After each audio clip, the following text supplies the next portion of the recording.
Satu kali salah, kita seperti berhadapan dengan cermin. Cermin itu ada satu titik. Ini cermin. Cermin itu, Ustadz saya nggak suka cermin yang oval, yang bulat. Oke, kita ikuti seleranya. Cermin bulat. Satu kali berdosa, satu titik. Satu kali berdosa, satu titik. Satu kali berdosa, satu titik. Dosanya agak banyak.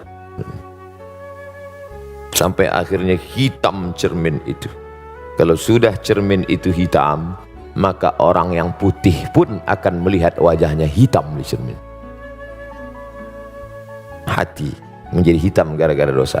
Makanya begitu ada dosa sedikit, setelah dia dibersihkan, taubat.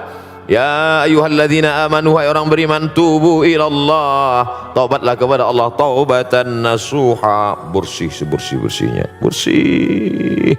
Pulang haji bersih. Datang tamu, ceritain kawan sekamar, shopping melulu, kotor lagi.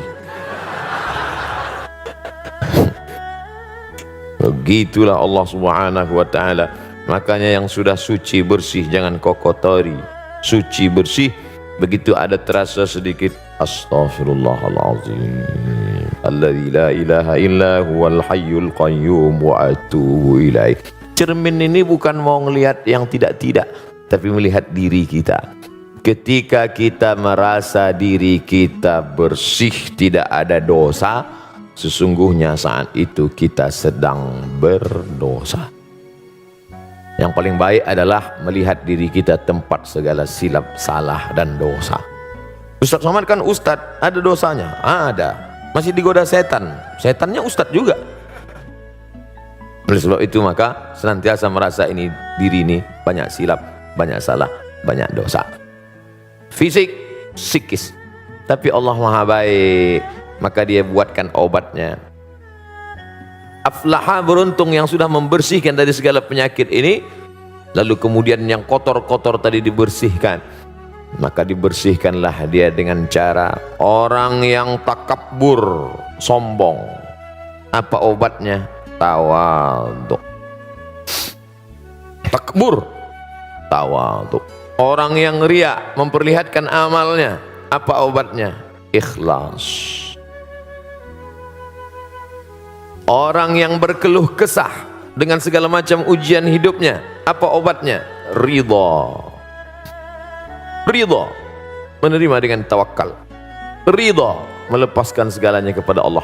Makanya sebelum keluar rumah habis sholat subuh pagi, dia katakan, raditu billahi rabbah, aku ridha menerima ketetapan Allah Subhanahu wa ta'ala.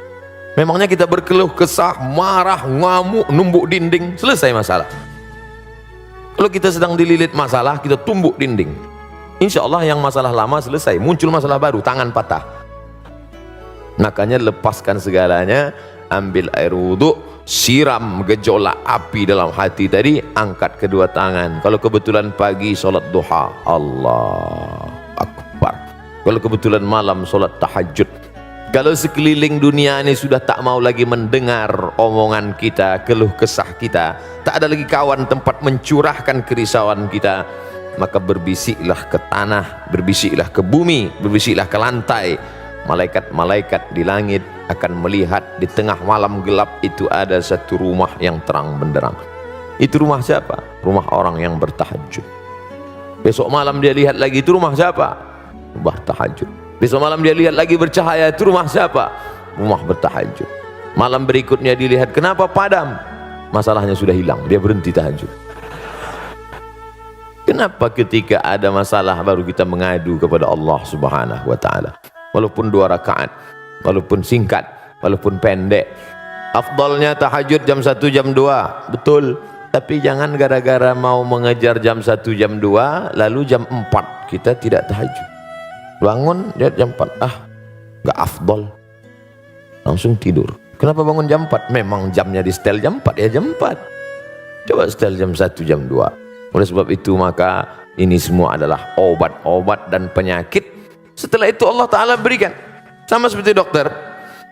Pak dokter, saya ini kena penyakit, kata orang mudah marah-marah, katanya darah tinggi, kolesterol naik, lalu kemudian ada ini segala macam. Dokter cuma ngasih tahu, Bapak rajin olahraga, banyak makan buah, jangan makan kambing, jangan kolesterol, jangan minum susu, tenangkan pikiran.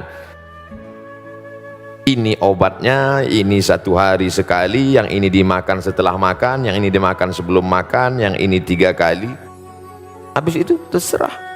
Dokter tidak maksa, kamu harus, enggak, silakan. Kalau saya nggak mau makan ini, terus saya makan ini, makan ini, nggak mau makan obat, silakan aja, mati cepat. I'malu ma syi'tum, lakukan apa yang kau mau. Tapi ingat, Allah Subhanahu wa taala Maha melihat. Yang melihat kita bukan CCTV, yang melihat kita Dia. La ta'khudhuhu sinatun wal naum. Dia yang tidak mengantuk dan tidak tidur. Makanya ketika nanti imam membaca ayat ini, wa nafsin wa ma sawwaha fa alhamaha fujuraha wa taqwaha qad aflaha man zakkaha wa qad khaba man dassaha. Oh, ini yang kami kaji kemarin. Kayak jiwa yang gabungan antara ruh dan jasad, yang gara-gara ruh dengan jasad bersatu ini muncul tamak, muncul rakus, muncul pelit, muncul bakhil, muncul dendam kesumat, muncul hasad dengki, muncul busuk hati, muncul marah, muncul egois. Sucikan dengan tawadu, sucikan dengan ikhlas, bersihkan dengan zikir, senantiasa merasa diri hina. Saya Ustaz kalau dengar pengajian dah nggak masuk lagi, pergi ke THT, telinga hidung tenggorokan. Bukan itu maksud saya Ustaz, telinga saya dengar tapi tak masuk ke hati, pergi ke rumah sakit. Kemarin saya pergi ke Bandung, dibawa oleh Ustadz Hanan At-Taki, mampir ke rumah teduh.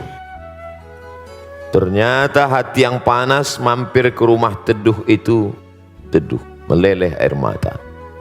Ada saudara kita yang kena kanker mata yang besarnya hampir sebesar kepala. Perempuan-perempuan yang dikira hamil 9 bulan, rupanya di dalam tumor, cancer, kanker. Ibu sudah kena berapa lama? Sudah 4 bulan Ustaz. 4 bulan sebesar ini, ya 4 bulan tapi sebesar 9 bulan kandungan. Jadwal operasi kapan? 2020. Bayangkan itu. Napas sudah sesak sampai. Di sana baru terasa, oh hebat Ustadz Hanan. Dia bawa saya jalan-jalan, bukan ke bukit, bukan ke gunung, bukan ke pantai. Dia bawa jalan-jalan. Melihat itu semua, Allah sedang negur Abdul Somad. Beban yang kau rasakan sekarang ini belum ada apa-apanya dibandingkan mereka. Nafasmu masih lapang, pandanganmu masih jelas. Tapi saudara, mandi ke pantai, tiba-tiba ada luka sedikit di garu, hanya 9 bulan tiba-tiba kanker kulit dari atas sampai ke bawah. Anak muda umur 23 tahun. Ya Allah.